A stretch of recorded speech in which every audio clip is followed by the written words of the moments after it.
I have been a Furina simp since the moment she got revealed, and because of that I have dedicated all my free time to compiling data on this cutie here. And with her recent reveal on the Hoyoverse livestream, I will be telling you how to make your Furina the best she can possibly be. So this will be the only guide you will ever need on Focalors de Fontaine, better known as Furina the Hydro Archon.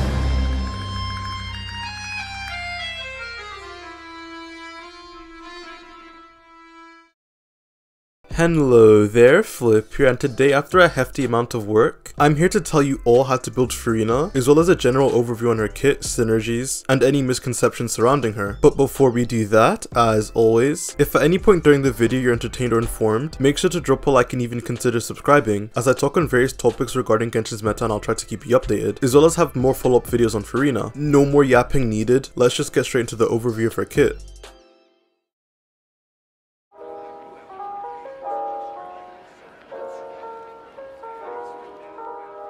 Focalors' kit aims to do a lot of things, so I'm going to break down her talents in a decent amount of detail. The way she's going to be played is as a hybrid between a support through her burst, and an off-field damage dealer with her skill, and some teams focusing on her ability to apply Hydro. Starting off with her normal attacks, which we'll barely use, there are only two notable things about them. Furina has two stances, essentially. The default stance is her Uja stance that has shorter hair, and her Numa stance has the jellyfish frills. You will be able to change this stance by doing a charge attack. Depending on your alignment, you will deal either light or dark Hydro damage, helping with the overworld and some enemies. And what does her skill do? Thank you for asking. Furina's elemental skill has two modes depending on her stance. Her default Uja stance will summon three stupid little guys, a seahorse, an octopus, and a crab. The seahorse will attack around once every 1.5 seconds with single target application. The octopus will attack around every 3.5 seconds with some AoE, and the crab will attack about every 4 seconds with a hard-hitting, decently sized AoE attack. Now here's where the interesting part comes in. Furina will actually drain your entire team's HP, herself included, when her little guys attack. And assuming you are above 50% HP, on average each party member will lose about 3% of their HP per second. And for each character that has their HP drained, that will further increase the damage of these little fellas. For Furina's Numa stance, instead of 3 animals floating around, she will summon one Hydro creature that will cast a ring around you, healing your active character based on Furina's max HP, every 2.5 seconds. This form only heals and doesn't apply Hydro or do damage, so besides the overworld or co-op, this is always going to be inferior to the Uja stance. Some general notes about Furina's skill is that yes, her Hydro application is the slowest out of Jingchuan Yalan, however, she does make up for it due to the fact that she can apply Hydro in an AoE, and her application is frequent enough to keep up with most teams where you'd need to bring a Hydro, the only exceptions being Nilou, Bloom, and Burgeon, where you wouldn't want to use her anyways, and some vape teams, which I'll explain in more detail in the team section, and why it's not as bad as it may look. And for some notes, her summons last for 30 seconds on a 20-second cooldown, and will also follow and teleport to you if you get too far away. And they seem to have their own AI to an extent, but they will prioritize attacking the enemy you are focused on. Having their own AI also does have some issues, as this means you can only loosely gauge how frequently they will attack, because it varies each time like normal enemy patterns. Regarding Furina's energy generation, she will not generate any on her initial cast, but has turret-based particle generation, creating a Hydro particle once every 2.5 seconds. Now for Furina's burst, stay with me. When Furina casts her burst, she will do an instance of Hydro damage before entering the Revelry state. In this state, your entire team will start generating something called fanfare points for every percentage of HP your team loses or gains. If you have a teammate with 10,000 HP and they lose 1,000 HP, that is 10% of 10,000, and therefore you will gain 10 fanfare points, with a cap of 300 fanfare points at C0. These fanfare points you gain will simultaneously be converted into a damage bonus for your entire team, whether you're on field or not, and will also increase the healing your team receives. The conversion rate at talent level 10 will be 0.25 for the damage buff, and 0.1 for the healing buff, meaning for every 10 fanfare points you get a 2.5 damage boost and 1% incoming healing bonus, which maxes out a 75% damage boost and a 30% incoming healing bonus. This burst is a 60 cost with a 15-second cooldown and 18-second duration. Now for notes on her burst. Due to the nature of it, Focalors Ultimate encourages you to run a healer to maximize stacks, or fanfare points, but I'll just call them stacks because it's easier. Furina's burst will only give you fanfare points for the amount of HP you lose or gain, so overhealing will not count towards your fanfare points, but getting hit and self-damage from blooms will.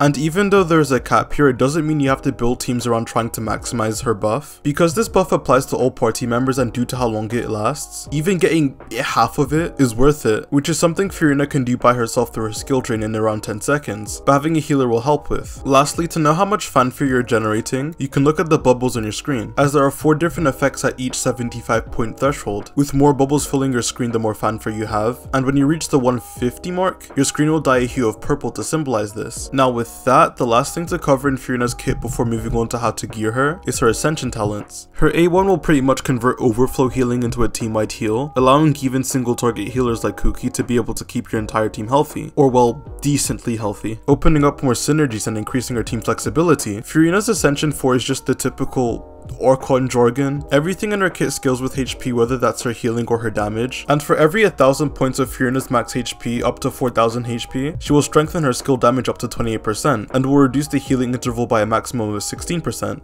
You aren't really going to be using her healing mode anyways, so that is utter dog shit, but the increased skill damage is a nice bonus, but not worth going out of your way to build if it doesn't fit what you have. Overall, Furina.s has one of the best kits in the game, over 100% consistent high drop time that isn't tied to an elemental burst, while also having the strongest and longest lasting damage buff in the game that is applied to all teammates, incentivizing the use of healers that was an unpopular team archetype. But I should probably stop glazing and just tell you how to build her.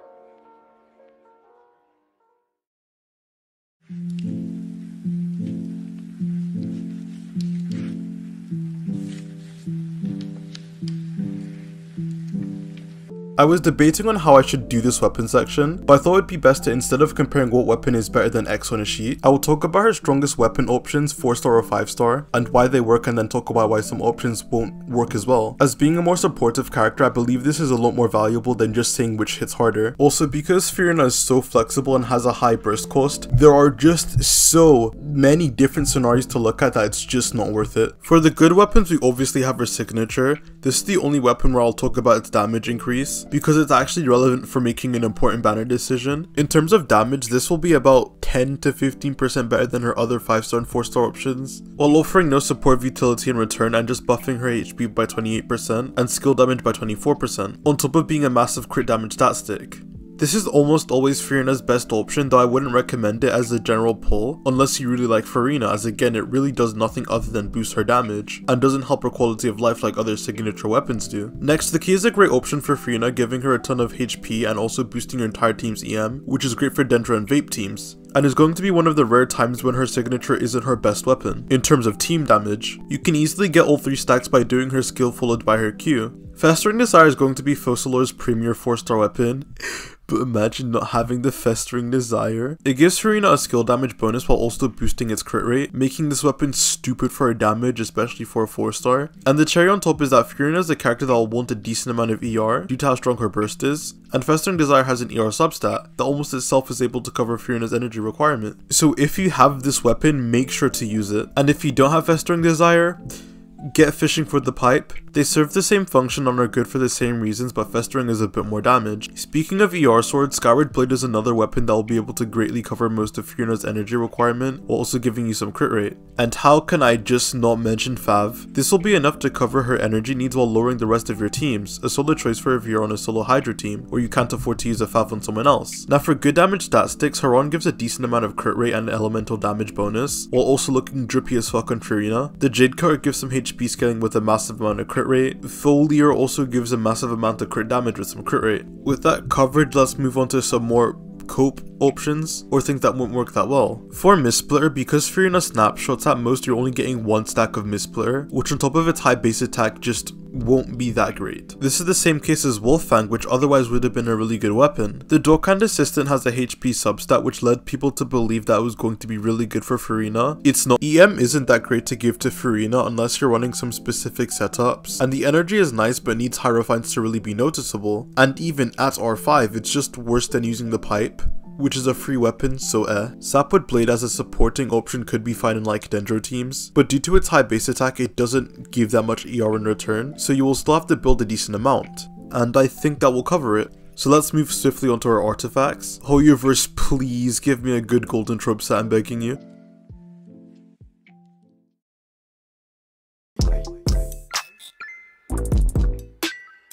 Okay, so this is going to be the easiest part of the video. Golden trope. If you don't have it, farm for it. It's better damage wise than anything else you can run on her by about 15%. Starting from now, although you should have started earlier, you have a decent amount of time to put together a golden trope set. I believe in you. But I actually don't, so let's look at other options. Furina doesn't scale with that many stats, so you can mix and match any two beneficial 2 pieces, whether it's HP, ER, Hydro damage, or skill damage. And you can cope with this until you get a really good trope set. And if you're playing Furina with attack scalers and don't have a trope set, running 4-piece tenacity is also a pretty good idea. It boosts her damage with the 2-piece effect while still buffing your team. Moving on to main stats, it does get a bit tricky, but I'll try to keep it concise. Furina has 2 choices of Asans, either HP or ER. Her energy requirements usually range from 160 to 180, depending on the type of team you're running, and this can go even lower depending on how many Hydra units you have, but 160 to 180 is the general recommendation. Because of how much ER this is, if you aren't running a weapon like Festering or the Pipe, using an ER Sans is a lot more beneficial, so it just depends on the weapon really. For Goblets, you now have a choice between Hydro and HP, unless you're using the key, which gives a fuck ton of HP. PP Goblet... A HP Goblet is going to be better for Furina's personal damage. However, depending on your healer, for the team-wide buff, you can push out more fanfare points if Furina had less HP on a Hydro damage Goblet, as less HP with the same amount of healing means you're getting a larger percentage of max HP. So if you care about only getting the most fanfare possible, this can be better for team damage. Though the difference between them is so close that I would just use whatever has better substats. For Circlets, crit is going to be your best bet, and the HP Circlet is viable depending on your weapon but not recommended. To give it TLDR, ER HP crit is going to be your best build, but if you have an ER weapon, use HP crit, and if you're using key, use ER Hydro crit. It really just depends. And with that, let's talk about Furina's teams.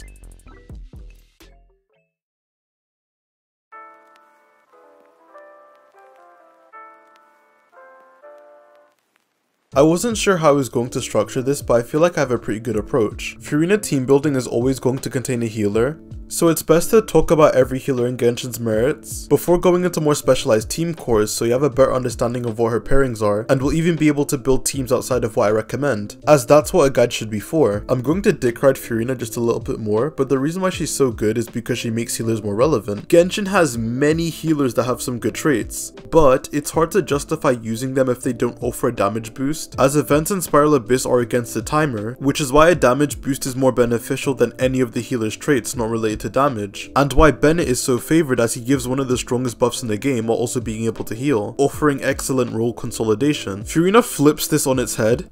Get it? As healing now equates to a bigger damage boost, so it's now great to put healers on your team and you can also tap into their other traits, while not having to sacrifice damage in return, bringing in so many new possibilities, and balancing most healers around their synergy with Furina. And on that note, a new role has essentially been created that I dub a healing driver, which are healers that can double as an on-field unit due to either their application or damage. And ironically enough, the first healer I'll highlight, Baizu, is one of these. Baizu's already a great healer who offers a team-wide heal, and a burst of healing at that, so you'll be able to frontload a lot of fanfare stacks with him by using a skill. As an off-field unit, you can pair him with Alhaitham or Cyno for Quick Bloom teams, and as a healing driver, you'll be able to on-field him for Hyperbloom teams with Yelan and Raiden, who are a lot more offensive than the typical double Hydro Hyperbloom setups. Overall, a great unit with Focalors.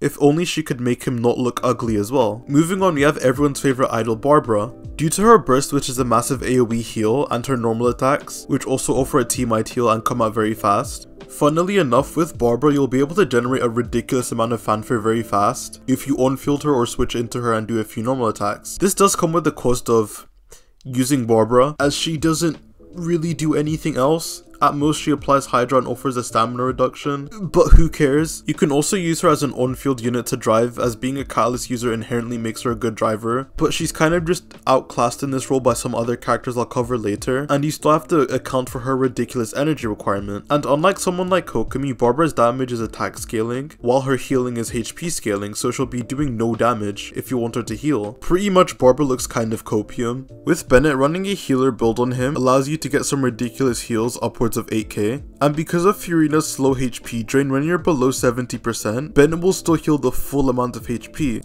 allowing you to heal the entire 30% back. And not only will that be a chunk of fanfare, it will also activate Furina's A4, healing the whole team, but not frequently enough to be a reliable team-wide heal. So Furina and Bennett actually have a decent amount of synergy despite them not looking like it on the surface. The only issue is that you're going to have to switch into your other characters occasionally to heal them to keep generating fanfare. Someone like Kazuha already does this for some double swirl setups, and some characters do it for the snapshot. The only character that would be extremely awkward is Furina, so this would be done towards the tail end of your rotations when Bennett's circle is about to expire. Bennett's ultimate works in ticks, so as long as you can stand in the ultimate for 1 second before it's gone, you'll get the healing. So yeah, Furina and Bennett good. Charlotte is a character I've not heard much noise for, but she's an amazing healer and will be paired with Furina's banner, so you'll get some cons. She has a teammate heal and single target healing over time, as well as applying cryo, so you can use her primarily with Nuvolette, Gonyu, Aika, or Riosley. Charlotte's best constellations are going to be her C1 as it further increases her healing, and her C6 gives a coordinated attack that increases her healing. Yeah, that's all she really does, but she does it well. There is also some driving potential with her if you wanted a double Hydra freeze team with Charlotte, but there's no real benefit to this as, again, Charlotte gains nothing by being on field, and she also has decent cryo application off field with her cons. So basically just use Charlotte as an off field support to your other teammates. And with a C4 which lowers energy needs, you could give her a TTDS to help with this role. Diona is a shielder and healer who heals 6 times for around 6000 HP with her burst, which is pretty good until you consider the fact that this is a single target heal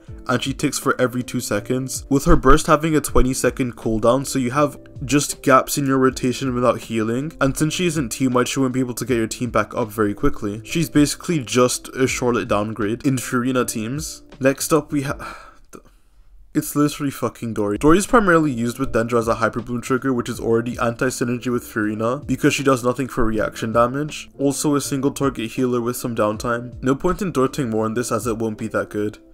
Speaking of won't be that good, Goro at C4 gets some healing ticks based on 50% of his defense, and this is single target. Goro doesn't snapshot his defense boost, so on a triple defense Goro build he should have around 2500 defense, which results in 1200 healing every 1.5 seconds, which is not that great to be honest. Ito has around 18k HP, so healing him is around 7 fanfare every 1.5 seconds, and considering your entire team is getting drained as well, yeah, this simply just isn't sufficient enough to have Goro as your sole healer. In direct contrast, we're going to be absolutely gaming with Jean. Jean can hold 4 Viridescent and is also a massive AoE healer from her burst, with some continuous healing after. If everyone was at 50% HP and you cast her burst, that would be an immediate 200 fanfare stacks, which is ludicrous on top of Viridescent. Nothing more to really add, Jean is just going to be a much greater support, with the only issue being that for an Onimo, her grouping kind of doesn't exist, restricting her to only single target oriented teams. Sticking with the elite Furina synergies, we have Kokomi. She is mostly a single target healer with the jellyfish, but that's not going to be the reason these two are so great. Monohydra Kokomi was a team drafted to take advantage of her comfort alongside Jingcho and Yelan, with strong single target damage and lower energy requirements. And now replacing one of them with Furina will boost all of their damage through the roof because of the amount of fanfare you will get. This team is looking to be one of the strongest mono teams in the game, with Kokomi funnily enough being the carry of it. Kokomi mains, rejoice. Now let's move on. Kuki is a single target healer, but with the nature of her teams being essentially only Hyper Bloom, you will actually swap a lot if you're using someone like Nahida, in which your on-field unit doesn't matter that much, and Kuki innately heals more than someone like Goro, with around 3k healing a tick, on a triple EM build, so triggering Furina's A1 consistently will be a possibility on top of Kuki cutting her own health, which will give some fanfare. Overall, while not being the best synergy, Kuki should still be okay with the prototype Amber Nahida. Back onto healers, Mika is going to have an excellent synergy with Furina. Mika has a big AoE nuke heal, so you'll be able to frontload a lot of stacks very quickly, and after that, doing normal attacks will cause you to keep healing around 3.5k ticks, 7 times for the next 15 seconds. Eula teams will get a pretty big buff from this, running something like Eula Ride and Mika Fossilors. And it doesn't end there because of Mika's attack speed buff. He's going to be a great support for Wonder and Yoimiya, being able to replace Bennett on their teams or work in addition to Bennett. Mika's stocks have risen, and there's no way I could talk about stocks rising without mentioning the new best Geo DPS, Noelle. Noelle doesn't have a big front-loaded heal, but instead when on-fielding Noelle and using her skill and burst to trigger her C1, you get really good sustained healing to all of your party members. On a defense Geo crit build around 1k healing a swing, while also being protected by a shield. So Noelle driving a team like Fischl, Furina, Yelan gives you a stupid high amount of fanfare, buffing everyone including Noelle's damage as her healing is based on her defense. This is assuming you are at C6 of course. And there are just so many team options you can build from here that I can make an entire video covering this, so comment down below if you want a dedicated Noelle video. But to give the Cliff Notes version, you can either go a full driver Noelle build, or a more carry focused route. If you just care about getting the most from your off-field units, give Noelle a Favonius and put her on an archaic Petra set, so she buffs your Hydra units more. This also means you really want to use double Hydra teams. Or you can choose to focus more on Noelle's damage with a more offensive weapon like Redhorn, with Noelle on the 4-piece Hunter set. Because of Noelle's energy requirements without Favonius, you are going to to really want another Geo unit, whether that's Goro, Albedo, or Zhongli, and you can even triple up on them getting Goro's full buff. From the calculations I've seen, focusing more on the off-field unit's damage with Archaic Petra and Favonius seems to be a better trade-off, especially in single target, but if you have a really well invested Noelle, and with more targets, focusing on Noelle's damage can be more important, so just choose what you'll find more fun. Now onto something not fun. Have you ever lost your 50-50 and have the dead rotting corpse on your account? Well, with Furina, Chi-Chi becomes somewhat more viable. Because of Chi-Chi's slow cryo application and the fact that she still generates zero energy, I just can't really see her functioning as an off-field unit very well, or there are probably some niche cases, but they won't be that good. Though as an on-field driver I can see potential, but again, it's just Chi-Chi who doesn't really offer anything special over other healers. Chi-Chi with her skill up will heal for each hit she does, and Chi-Chi attacks quite fast for consistent team-wide healing, around 1k team-wide a normal attack. And for the uptime, using a sacrificial sword is almost a necessity, while also giving her an ocean heat clam set to maximize the amount of damage she can do. Going from the Chi-Chi and Furina core, an Electro unit is really recommended to proc Superconduct and further increase Chi-Chi's clam damage, and because Chi-Chi is on field with a sac sword, you can reasonably use her burst off cooldown. Compared to both Noelle and Kokomi, this is just a downgrade, but worth mentioning nonetheless. And there is no way I'm going to mention the Rotting Corpse without also mentioning Sonic the Lily Pichu, Sayu, and she's going to have some very fun teams with Furina. Sayu had some problems with Electrocharge teams, mainly Kokomi's radius was limited, and Ayato just needed too much ER. Okay, wait, I'm getting too excited. Let's first talk about how Sayu heals. Sayu heals through her burst with a big team-wide heal similar to Jean, and follow-up healing in that radius. And she will also heal when you trigger a swirl reaction. Her healing is based on her attack, but with C6, building EM is much better. EM won't affect her team-wide heal, so it'll only heal about 4000 HP, but the follow-up ticks from her burst at C6 will be around 8k, and her healing from swirling will be about 1.3k, which is team-wide. So overall, from on-fielding Sayu, you'll be triggering Furina's A1 often, Sayu's A1 often, and having her burst healing, meaning Sayu actually has a lot of heals on a full EM build. And from a full EM build, you can pair her with Fischl and someone like Lynette for basically Taser, but you roll. You can also use Nahida and EM Raiden for Hyper Bloom, in which she won't be the trigger, but due to reaction priority, she will absorb and apply Hydro, compensating for Furina's slow Hydro application. Though this team isn't going to be that effective as you aren't capitalizing on Furina's burst buff, which wants as much crit scaling characters as possible, and because you just want to roll as much as possible, you really want to use a sacrificial greatsword on this team. There are possibly more fun things I haven't thought about yet, so if there's enough demand in the comments, I'll also give Sayu a dedicated video, so comment down below if you'd like that. To close off all the healers, we have Yao Yao, which would essentially just be a Baizu downgrade I guess, as she can't drive and doesn't have good immediate healing. Almost all of Yao Yao's healing is single target and has some heal over time effects, which is nice for offsetting Furina's drain. Though from her skill alone, I doubt Yao Yao is going to sustain Furina teams, as you're most likely using Yao Yao in combination with an on-field unit, whether that's Alhaitham or Sino, so you won't be able to constantly switch, which is something Kuki can do on a Hyper Bloom team. Yao Yao does heal a lot with her burst, but this means you have to take up a decent amount of field time and her energy requirements are already pretty brutal, so you can make Yao Yao work, but I don't see their synergy with Furina being that strong. Or at least I think you can make better teams for both of them. Now with the healers explained, we can dive into more Furina team archetypes, with the knowledge of who her best healers are and why. It's going to be best to talk about an archetype that is going to cover a lot of bases, so let's start with Double Hydro. Double Hydro is already a popular team core now, with the general structure being built above Yelan and Jingzhou.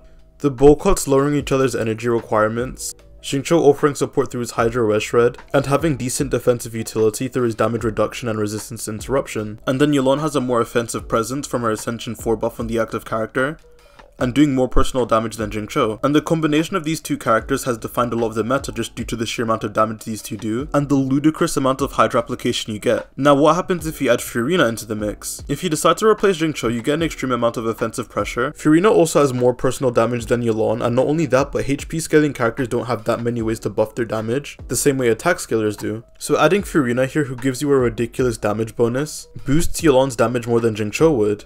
And not only that, but if your on-field unit is someone like Hu Tao, I don't even think I need to explain how much of an impact having both Furina and Yelan's buff is. If you decide to replace Yelan instead, Xingqiu can help you build more fanfare as he does heal a small amount, and because most Furina teams won't have a shielder, Xingqiu's defensive utility can be nice for the comfort it would provide. And well, if you really like Hydro units, you can just triple up with all 3 of the Hydro units, and have a healing driver in the last slot, whether that's Jean, Chi-Chi, Noelle, and so on. And as I've already explained in the Kokomi section, you can run them together as well for mono Hydro teams. Moving on, let's just rip the band-aid off and talk about Furina's role in Dendro teams. As established, Furina's Hydra application would be more on the slow side, and that may lead you to believe that she isn't great with Dendro overall, but that's not the case. Furina's premier Dendro teams are looking so far to be Quick Bloom teams, which is a combination of Quicken and Hyper Bloom. When you proc Quicken on an enemy, you get a Quicken aura, which will act the same way as a Dendro aura, with the properties of Quicken. So Electro or Dendro hits will still aggravate or spread as they normally do, and Hydro and a Quicken aura will still generate blooms. Current Quick Bloom teams with on-field carries tend to be something like Alhaitham Nahida Yelan Kuki, or Sino Nahida Baizu Yelan. These teams use Yelan's slower Hydra application than Xingqiu's to get good Quicken uptime while still being able to generate a decent amount of blooms. So now, with dad jokes, it's a simple swap to Furina here over Yelan, as Baizu is already on the team. You get even more Quicken uptime and a boost in Nahida's damage, at the cost of losing out on a few blooms. So there is going to be a decrease in single target and an increase in AoE in terms of this team's performance. For Alhaitham, we're going to have to look at a few different scenarios, since it isn't as easy as just swapping out Furina for Yelan, and everything's going to be a-okay. As I already explained, Kuki isn't the best for Furina, especially in a team like this, where you want to spend a decent amount of time on Alhaitham, so swapping and healing all your teammates doesn't seem to be that consistent, especially with how Kuki is ultimately cast before switching into Alhaitham, but there are some workarounds to suggest. First, just give Nahida Prototype Amber. Prototype Amber makes sure you get somewhat of a consistent team-wide heal, besides Furina's A1. Alhaitham also has some very weird split rotations, where after using the Quick Swap tech, if you have a C2 Kuki, you can on-field him for 6 seconds not using any charge attacks or his skill, swap into another character, and then swap back into Alhaitham for another 5 to 6 seconds, using his skill into a plunge attack for an instant 3 mirrors and a projection attack. The only issue is after your first rotation, I can't see this being sustainable. Not only are you going to need a ton of ER on Alhaitham, but performing this in practice is going to require a lot of good timing and swaps, on top of Kuki killing herself not helping with the team's survivability. So we'll have to wait for better rotations to be crafted to see how viable this will be. Instead, if you want to play Alhaitham and Furina, I would just recommend using Baizu, as you can again stack a ton of fanfare very quickly while also being able to run Raiden, who applies more Electro and can trigger more seeds. Besides Quick Bloom teams, you can choose to double up on your Hydra units for Hyper Bloom teams. You have a choice between using Kuki and a Prototype Amber Nahida, or using Raiden and Baizu. Kokomi can also drive a team like this. Hyper Bloom is quite flexible, as long as you have a healer and 2 Hydra units you should be good. Now away from the disgusting weed reaction, going back to 1.0 we have standard vaporized teams, in which you actually have more team cores than usual. Bennett VV Vape, Bennett Over Vape, Bennett Double Hydro Verdescent, and actually that's it besides some niche things that I'll cover, so let's take it from the top. Bennett VV Vape is the standard core we know. Pyro carries Bennett, Furina, and Sucrose or Kazuha. The rotations are going to be quite hard to do without near perfect execution because of Furina sometimes stealing your Pyro Sword for VV. And even then I doubt Furina would beat Xingqiu or Yelan here, so sticking with Yelan or Xingqiu for pure VV Vape is what I'd recommend, as not only can Hydra application be inconsistent, but Fossilor's generally scales with the more crit characters you have, in which using Kazuha removes, as Kazuha scales with EM, and I wonder what crit damaging character can slot in here. Oh yeah, Fischl. I explained more extensively in my Fischl guide, but Overvape is using EC's properties to both overload and vaporize your Pyro carry's hits. And on top of this, Fischl will help a Pyro aura not overtake on enemies by overloading any solo Pyro aura, and your Pyro character applies a weaker amount of Pyro here, so even the faster ones like Hu Tao and Yanfei can vape more consistently. The rotation is a lot simpler here, just being Furina EQ to Bennett EQ to Fischl E to your Pyro carry, and then switching back to Furina on Bennett's last tick, so she can catch some healing. This is also the same case with the double Hydro Bennett Vape, whether it's the Yelan or Xingqiu variant. What you can actually do as well is just forgo Bennett entirely and use Jin or Sayu, with the rotation being pretty standard. Furina EQ to Yelan or Xingqiu EQ to Jin EQ to your Pyro carry.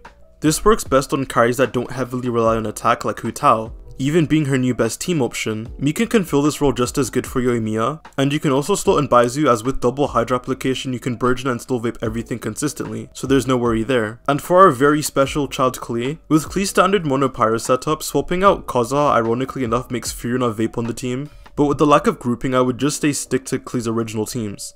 Same case for Linny teams, but arguably worse, as you may lose his A4 buff if Furina vapes at the wrong time and you don't reapply Hydro. So with the mono Pyro characters, just stick with their standard teams. While I already mentioned the Fontaine Twink, I may as well talk about the rest of the people from that place. Neuvillette and Furina have a really strong synergy, so much so that you can see that some of Neuvillette's playstyle was designed with Furina in mind. Looking at just how much fanfare the Crybaby Dragon will generate, each Neuvillette charge attack will drain about 40% of his max HP for 40 fanfare points, and assuming 6 seconds of setup after using Furina's burst, which lowballing should be around 44 fanfare points from her team drain, by the time you finish your first Neuvillette charge attack you should have close to 154 fanfare. Not even accounting for Furina's A1 or any other team-wide healer. And yes, this is more than the last stack of his A1.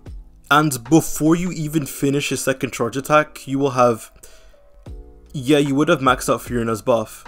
From the Neuvillette and Furina core, it's the same as Neuvillette's other teams. Kuki is actually going to be a great healer as well, as you don't need to focus on her EM in a non-Hyperbloom team. You can use Jean 2 or Baizu. Charlotte slots in here perfectly too. Pretty much just grab a Hydro team archetype and get 2 characters that synergize well. It doesn't even need to be a healer, as Neuvillette generates so much fanfare by himself. Now for Neuvillette's boyfriend Risley, Fossolors will essentially just replace Bennett on his teams. From there you can either use Jin or Sayu for a VV slot, and the bull cuts or any offensive cryo can complete the team from there. The running Charlotte or Mika as your healer is viable, Mika especially as he buffs attack speed, with again Jingcho Yolon, any offensive cryo, and Kazuha being able to complete this team. Because of how much damage bonus you get, and crit you get from cryo resonance, and using the hunter set, you are going to want to stack as much attack on him as possible from external sources, like Tenacity Noblesse, weapons that buff attack and so on. Overall, you are looking at an upgrade to his teams. I of course have to mention my queen, my 2 queens. Furina buffs Eula by a decent amount. First, Eula and Mika, who's a team-wide healer, already have great synergy, so slowing in Furina is a given. Not only that, but Furina helps absolve Eula's consistency issues, as she enables Eula to run the 4-piece the hunter set, and because of that her burst critting in almost every rotation is pretty realistic. Raiden closes this team out, helping with everyone's energy needs for Eula's new best team. On the topic of Raiden actually, she's already a pretty solid double Hydra driver, and now she can play that role with more comfort from Jin or Sayu. And with her infinite poise, bringing Yelan is a lot more comfortable. Her soup teams will also be better with Furina taking up the Hydra slot. And the rotation's going to be kind of long, so I'm just not reading this out, it's up on screen.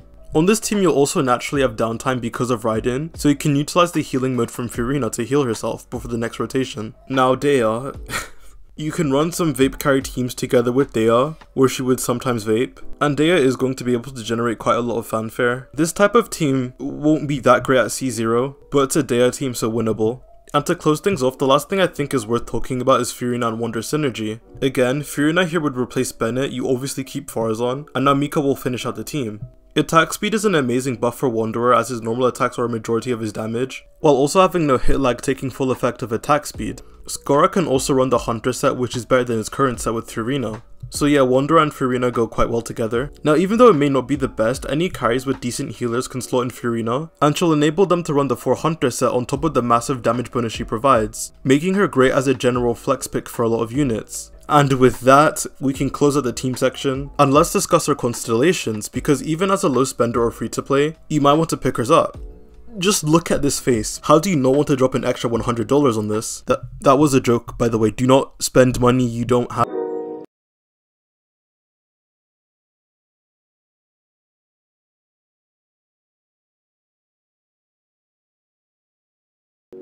We obviously are going to start with our C1, which is pretty straightforward. Whenever you cast Furina's burst, you get an immediate 150 fanfare, and raise the maximum fanfare cap from 300 to 400. This Constellation is one of the strongest in the game, giving you an immediate 37.5 damage boost, and leaving you with 250 fanfare stacks to max out instead of 300. Furina becomes a lot more universal due to this, as you need less fanfare, and also get a burst of fanfare immediately, so you won't need as strong of a healer for a high damage bonus. This ends up being a 15% damage boost to Furina, which doesn't indicate this Constellation's full value, as it also buffs your entire team. Speaking of strong Constellations, Furina's C2 did not disappoint whatsoever. Every HP change will now get you 3.5 times the fanfare, so where you would generate 1 fanfare at C0, you now generate 3.5. To put into perspective how ludicrous this is, in 7 seconds, Furina's drain by herself would have already given you 400 fanfare, as you only need 250 for the maximum damage buff due to her C1. Neuvillette.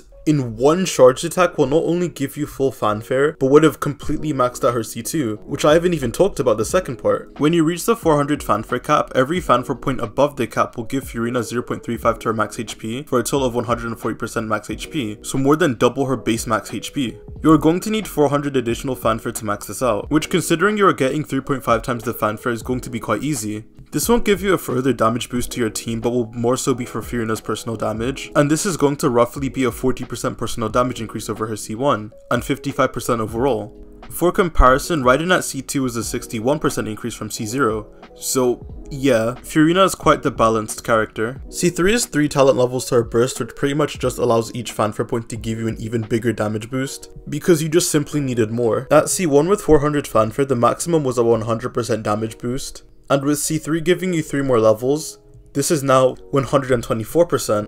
A perfectly balanced character resulting in a 7% damage increase from C2, which again is going to be more impactful team-wide, which isn't represented here. C4 is quite self-explanatory, giving you 4 energy every 5 seconds. For a standard 20 to 24 second rotation, this essentially makes Furina a 44 cost. The impact of this constellation heavily depends on your weapon. Your weapons lose value where others gain value as our energy requirements massively drop, by around 20%. Double Hydra teams essentially have no energy requirement, and solo Hydra teams only need around 130 to 140.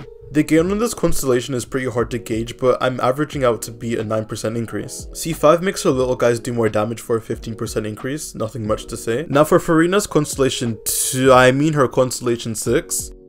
How do I explain this?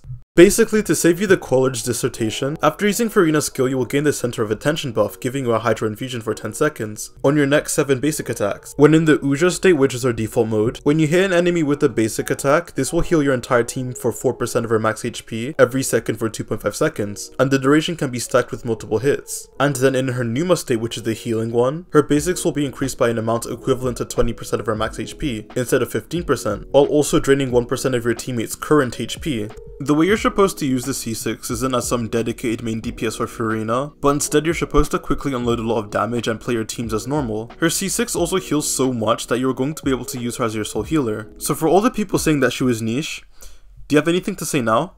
You're also going to want to cycle between her Numa and Uja state, as 3 hits in Uja will be more than enough to heal your team. So getting like 2 hits, changing your stance, getting a few hits on that and changing it back seems to be the optimal way to use this constellation, instead of spending too much on either. And yeah, this is way too hard to calc. It's a C6 unit, you're going to be doing 6 full Carillion damage anyways. For my recommendation, I would say C2 is a good stopping point, but realistically C1 is fine. And yes, her constellations are very strong, but you do not need to go for them. Furina is already such a strong character at a base that you shouldn't be tempted to spend resources you don't have to go after these cons. Only do so if you have the means to, and really like Furina. Like me. And that will conclude the Furina guide. Thank you guys so much for watching. If you enjoyed the video, make sure to like, subscribe, and comment your thoughts on Furina, as I'd love to hear and respond to almost every single comment. Once again, thank you guys for watching, and I'll see you all on the flip side. Peace.